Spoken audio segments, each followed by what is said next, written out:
મળતી માહિતી મુજબ સરખેજ વિસ્તારમાં રહેતા દંપતીના લગ્નને હજુ માત્ર 3 મહિના જ થયા હતા. દરમિયાન અચાનક પત્નીનું શંકાસ્પદ સંજોગોમાં મોત થતાં સમગ્ર વિસ્તારમાં ચકચાર મચી ગઈ હતી.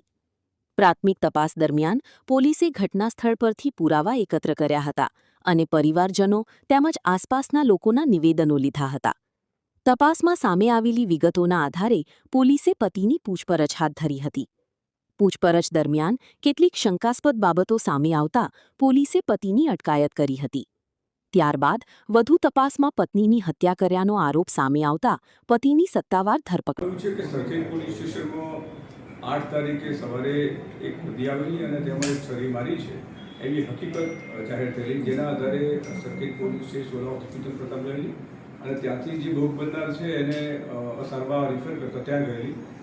તપાસ આ કામે પૂછપરછ કરી અને જાણવા મળતા હકીકત એવી છે કે જેને છરી વાગી છે એ રસીતાબેન કરી છે. એની ઉંમર 20 વર્ષના હતા અને એમના 3 માસ પહેલાં બેઝિકલી જે લોકો રાજસ્થાનના છે, રાજસ્થાનના મેહુલ કરીને છે, મેહુલ લાલચંદ મુનિયા કરીને એની સાથેના લગ્ન થયેલા હતા. એક છથી આ પરિવાર છે મજૂરી અર્થે અહીંયા ઉજાલા સર્કલ પટેલ એસ્ટેટ છે એની ગલીમાં ભારત એસ્ટેટ ઉપર એ લોકો એસ્ટેટમાં મજૂરી કામ કરતા હતા અને ધાબા ઉપર રાત્રે સૂઈ જતા હતા.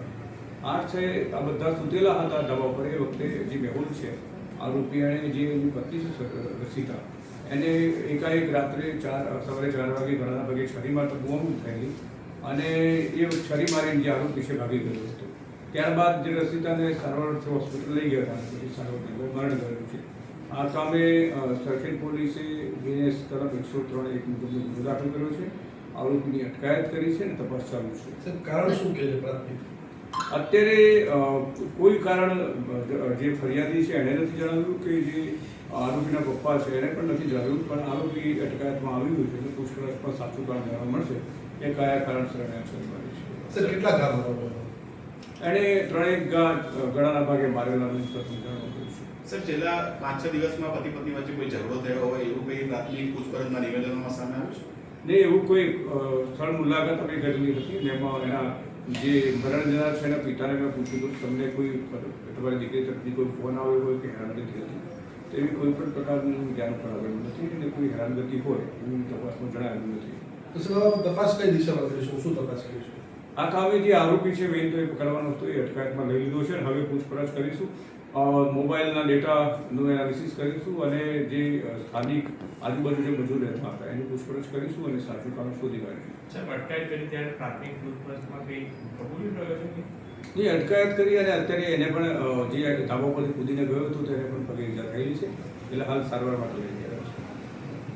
સાહેબ, ક્યાંના મૂળ અને કેટલા સમયથી અહીંયા રહેતા હતા? શું બંનેના બેકગ્રાઉન્ડ?